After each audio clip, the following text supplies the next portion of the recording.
Hello. पिछली video में मैंने बताया था कि मैंने वीडियो बनाई थी कि जिसमें मैंने टाइटल लिखा था कि यदि मैं भारत का प्रधानमंत्री होता तो, अगर मैं भारत का प्रधानमंत्री होता तो क्या क्या चेंज करता। तो उसमें मैंने 2 चेंजेस तो बता चुका था। तीसरा चेंज रह गया था कि वो उसमें जब मैं वीडियो बना रहा था तो अचानक से वीडियो बनाते बनाते लाइट चली गई थी, तो बस वो तब वहीं तक बनाई थी। उसका दूसरा पार्ट है ये। आ, मतलब ये थर्ड जो चीज़ मैं चेंज करता वो करता मैं शराबबंदी पे।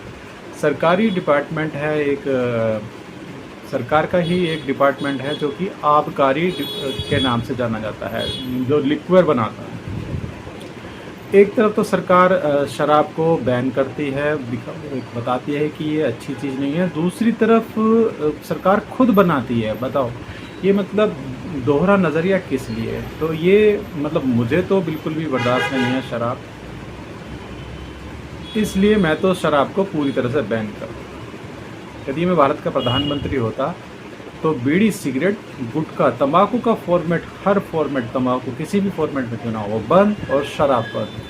किसी भी को भी नहीं मिलती, किसी भी। जैसे अगर अब बात करें कि नहीं, फौजी भाइयों को हमें देना होता है सियाचिन वगैरह में, तो उसका ऑप्शन कुछ अल्टरनेट दूसरा ढूंढा जाता, लेकिन शराब बिल्कुल भी नहीं, बिल्कुल भी नहीं, कतई नहीं, शराब को बिल्कुल भी नहीं जा रही। तो शराब पूरी तरफ से नहीं है। अब सेकंड मुद्दा था जो कि लोग बाग कह रहे थे कि देश में बड़ी बेरोज़गारी है। अरे भैया, बेरोज़गारी तो लगभग लंबे समय तक रहेगी, मतलब बहुत लंबे समय तक रहेगी। कहा नहीं जा सकता कि 10 साल रहे, 20 साल रहे। देखिए, आबादी हमारे देश की इतनी जनसंख्या है, बहुत ज़्यादा है, 140 करोड़ 150 करोड़ की आबादी है। और वहाँ पे यार आप उम्मीद करते हो कि सरकारी जो नौकरियाँ हैं वो सिर्फ 1% है, तो 1% में कैसे सबका पेट भरा जा सकता है? नहीं भरा जा सकता। लॉजिकल बात नहीं है। तो लॉजिक पे बात करो कि 1% सरकारी में हाय हाय तौबा कर रहे हो, अपना काम करो, खुद का काम करो, कहीं प्राइवेट जॉब करो। 70% प्राइवेट जॉब है, 20-30% बिजनेसमैन, इंडस्ट्रियलिस्ट हैं जो कि काम देते हैं, बड़े बड़े व्यापारी हैं, उद्योगपति हैं, वो नहीं कर रहे हैं। तो इस तरह से पूरे देश की अर्थव्यवस्था का सांचा तैयार होता है।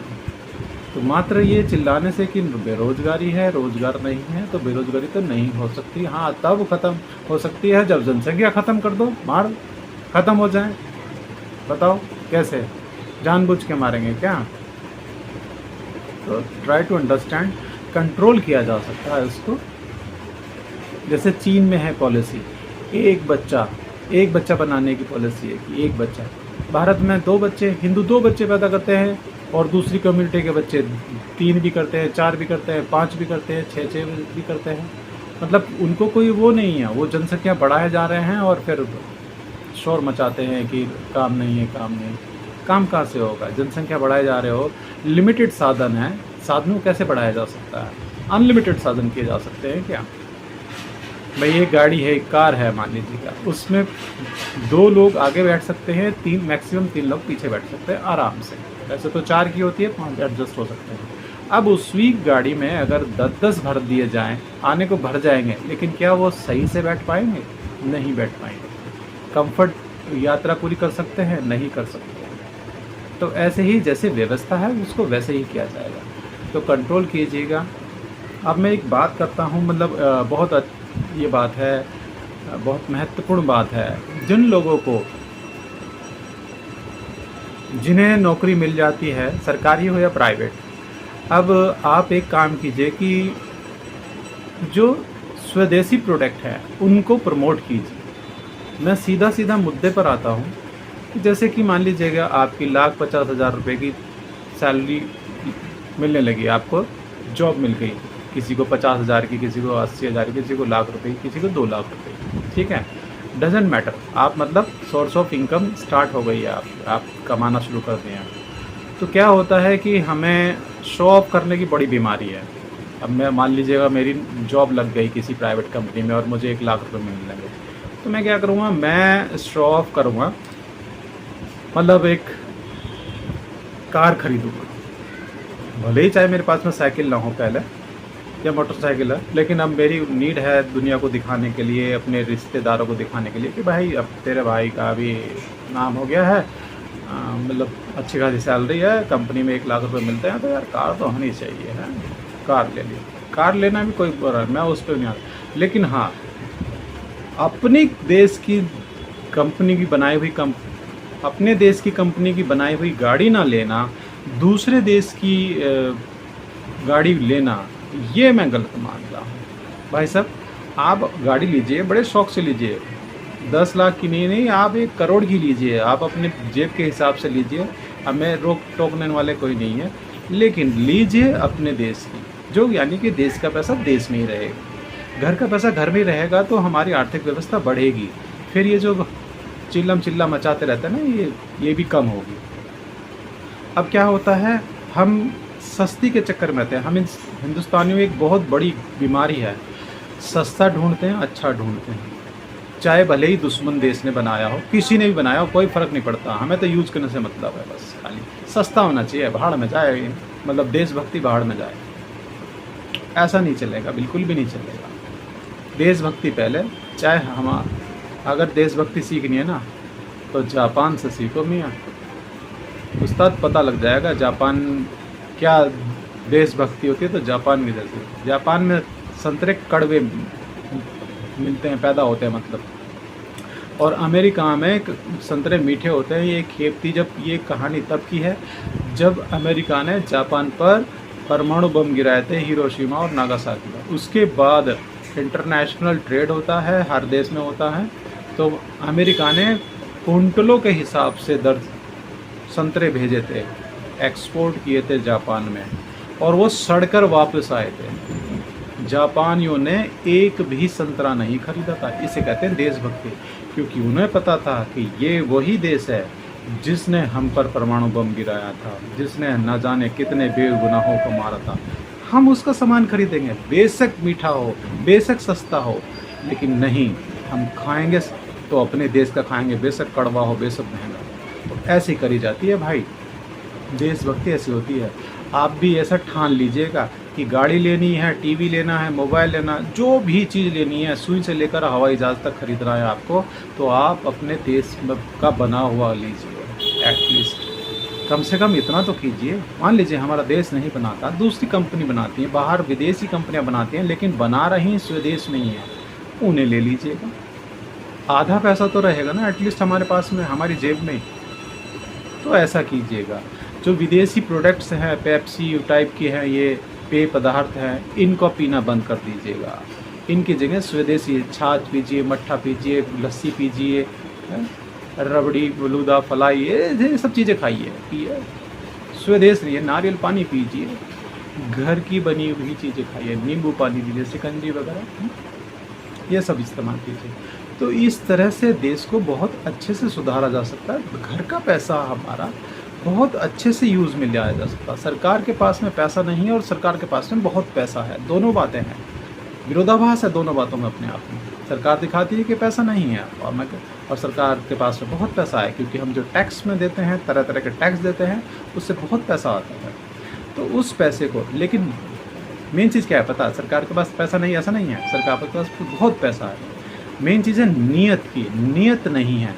अब कुछ अच्छी सरकार आई है, उससे पहले जो 50-60 सालों से हमें लूटा जा रहा था, मैं पैदा भी नहीं हुआ हूँगा, है ना, तो मैं उस बात पे नहीं जा रहा, लेकिन आप थोड़ा सा तो यार तर्क देखिएगा। आप भी एक बात मैं कहना चाहता हूँ, बड़ी कट्टरता के साथ कहना चाहता हूँ। जो देश में ये कांग्रेस नाम की जो कैंसर है, बीमारी है, भाई साहब आप तुरंत छोड़ दीजिए। अगर आपके घर में भी कोई फैमिली मेम्बर भी कांग्रेस से जुड़ा हुआ है, कांग्रेस का कार्यकर्ता है, तो मैं कहता हूँ उससे भी कन्नी काट लीजिएगा, इतने स्ट्रिक्ट हो जाइएगा।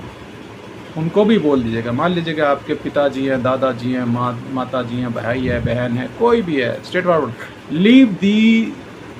Leave this party as soon as possible. तुरंत छोड़ दीजिए इस देशद्रोही, इस गद्दार पार्टी। बिल्कुल, इसने सिर्फ और सिर्फ हिंदू मुसलमानों को बांटा है। फूट करो और राज करो, फूट डालो और राज करो वाली अपनाई, वही अंग्रेजों वाली पॉलिसी अपनाई है कि हिंदू मुस्लिम करो और राज करते रहो। यार मुट्ठी भर अंग्रेज आए थे साले, हैं 40-50 करोड़ हिंदुस्तानियों पर राज कर गए, नहीं कर गए। उससे पहले मुगल आए थे, 800 साल राज कर गए, 200-250 साल अंग्रेज राज कर गए। वह गुलामी का कीड़ा घुसा पड़ा हुआ आएगा, कब निकलोगे इससे बाहर? पहचानो कि कौन अपना है कौन पराया है, ठीक है। तो भाई साहब अगर मैं प्रधानमंत्री होता तो बहुत जल्द बदल देता मैं देश को, निश्चित तौर पर बदल देता।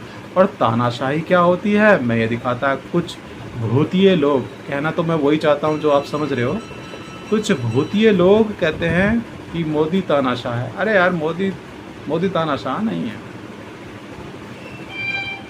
अगर ये शख्स होता ना प्रधानमंत्री, गिरीश होता प्रधानमंत्री, तो बताते तानाशाही किसे कहते हैं, बिल्कुल डंके की चोट पर दिखाते कि तानाशाह इसे कहते हैं। तानाशाह बेटे पूरा इतिहास, ज्योग्राफी, भूगोल सब कुछ बदल देता हिंदुस्तान का। हिंदुस्तान में सिर्फ और सिर्फ भारतीय रहता। भारतीय का मतलब भारतीय, जिसे अपने देश से प्रेम है। जिसे अपने देश से प्रेम नहीं है, ना ना ना ना ना ना, वो नहीं रहेगा यहाँ। देश छोड़ो या भारतीय बदलो, सुधर जाओ। बिल्कुल नहीं, क्योंकि जब फसल देखो, किसान भी जब अपनी फसल बीज बोता है खेत में, तो खरपतवार उग जाती है। ये खरपतवार ऐसी चीज़ होती है ना चाहते हुए भी फसल के साथ में उग जाती है। तो समय रहते किसान उनको उखाड़ता रहता है ताकि वो फसल का नाश ना करें।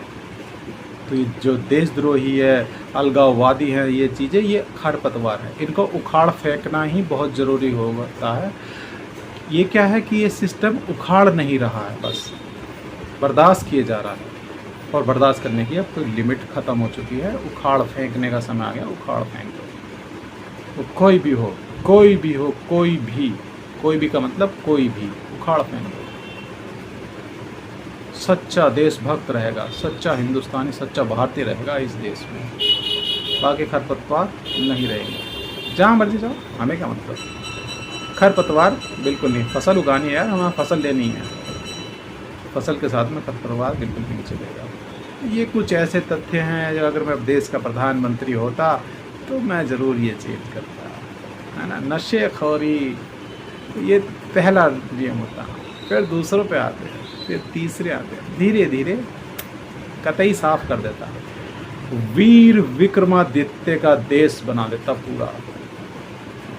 भारत इतना छोटा दिखा दिया ना, अब ऊपर से पाकिस्तान और चीन ने कब्जा कर रखा है। मतलब हमारा माथा, ये अजीब नहीं लगेगा कि अगर जैसे मान लीजिए ऐसा दिखाई दे यार, इधर से एक हाथ थोड़ा काट गया, इधर से ये वाला हाथ कट गया, नीचे से पैर कट गए, ये सब चीज़ें नहीं। पूरा शरीर लेंगे और अंगड़ाई भी भरेंगे, और जैसे मुँह अंगड़ाई लेते हैं ना, ऐसे ही यहाँ तक ऐसे हाथ जा रहे हैं, ऊपर तक हाथ जा रहे हैं। तो चीन, नीचे श्रीलंका, कनाडा वनाडा, पहुँचते कनाडा, ईरान, इराक तक, अफ़गानिस्तान, पाकिस्तान, अफ़गानिस्तान, ऊपर चीन, मंगोलिया, इधर ऑस्ट्रेलिया तक लंबी पहचान बनाते, फिर से वही देश बनाते, वीर विक्रमादित्य वाला। तो अपनी बातों को मैं नाम देता हूँ। जय हिंद दोस्तों, वंदे मातरम, भारत माता की जय है। अगली वीडियो में मिलते हैं, तब तक के लिए जय हिंद।